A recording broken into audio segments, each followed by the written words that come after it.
de desembre ens trobem per celebrar el Dia dels Drets Humans.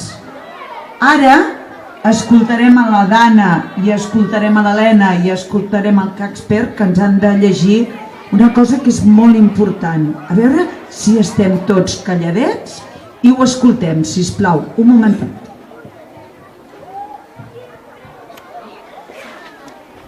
Declaració Universal dels Drets Humans. L'any 1945 va acabar la Segona Guerra Mundial. Aquesta guerra va durar 6 anys i molts països de tot el món es van barallar entre ells. Van morir uns 60 milions de persones. Molts d'aquests morts no eren soldats, sinó persones que vivien a les ciutats i els pobles i que van morir per culpa de les bombes. També hi va haver moltes persones ferides, d'altres que van passar gana i fred i d'altres que es van quedar sense casa perquè les bombes les havien destruït. Quan va acabar la guerra, els governants dels països que havien lluitat van pensar que mai més havien de tornar-ho a fer. Calia parlar i discutir per resoldre els problemes, però no barallar-se ni fer guerres.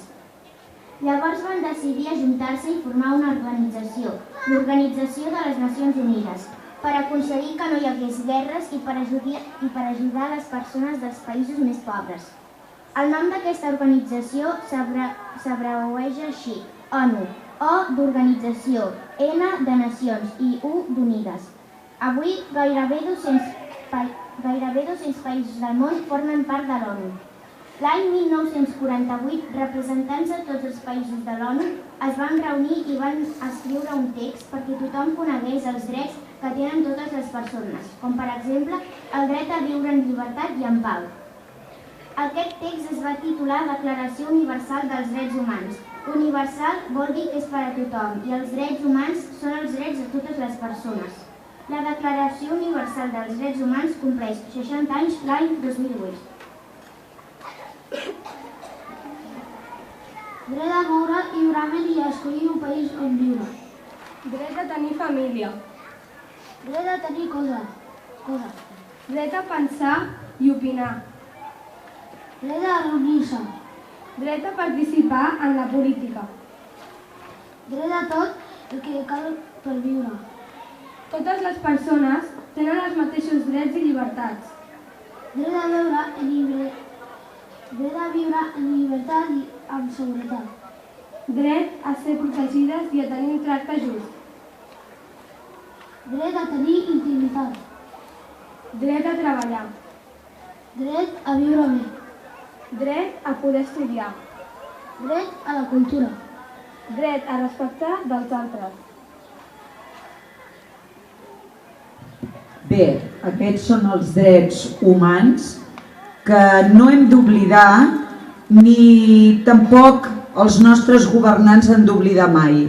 Ara farem volar els estels, els farem moure i les mares que han vingut voluntàries sí que faran volar amb els seus estels, es posaran per aquí al mig i fareu volar els estels. Poseu per aquí al mig a veure si volen. Sí? Allà, a veure si volen. Mentre...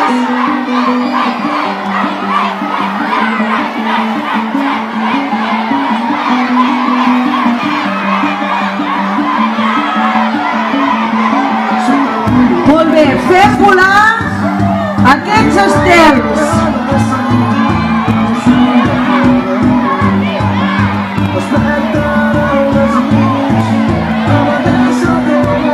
Mireu les mames com fan volar els seus estels també.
acabar l'acte cantarem la cançó El món seria.